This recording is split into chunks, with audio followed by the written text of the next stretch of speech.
try to do every bit to ensure that the benefit of this new statute and the transit here for this superb achievement today. Thank you so much. Jai Hind.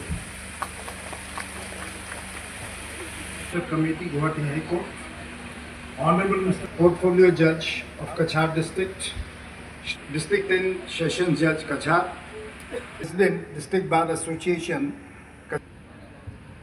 Registry. Shastras, codes of conduct for citizens were established. Following these codes were essential for maintaining peace and order in the society. In ancient India, social rules and regulations were considered laws. These laws not only govern individual behavior but also held the authority of royal decrees. The king had the power to enforce punishment, but it was his duty to uphold the principle laid down in the Dharam Shastras.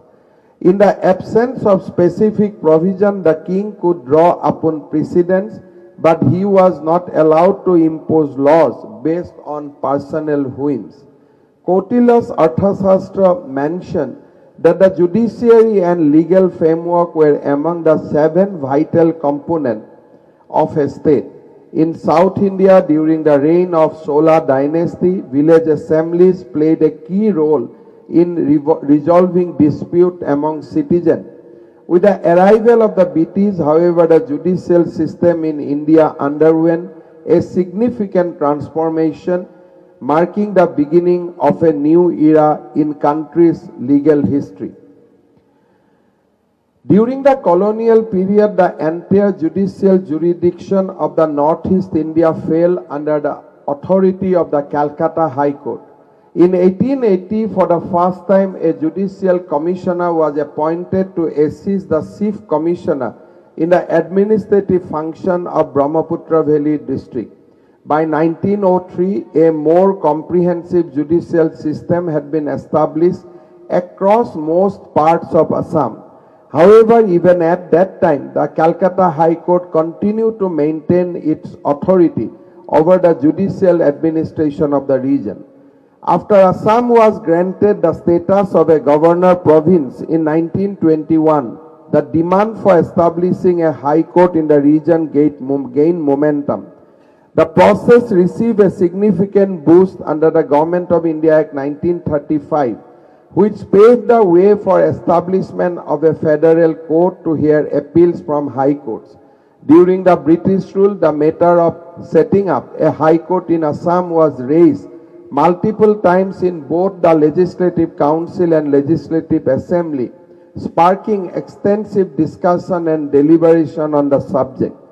After India's independence, the demand for a separate high court in Assam gained renewed momentum. On September 9, 1947, the Assam Legislative Assembly passed a resolution supporting the establishment of a high court for Assam. This resolution laid the groundwork for Governor General of India to issue an order, March 1, 1948, creating a high court for the state of Assam. The order came into effect on April 5, 1948.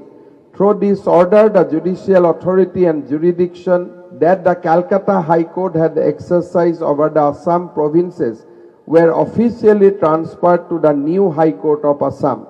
Additionally, the state's High Court was also granted jurisdiction over the hill areas of Assam, which were not previously under the purview of the Calcutta High Court.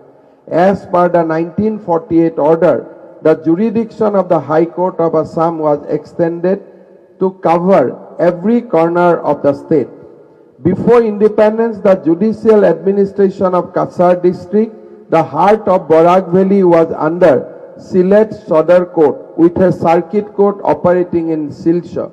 After independence, the undivided Kasar district came under the jurisdiction of the Jorhat district and Sadar Judge.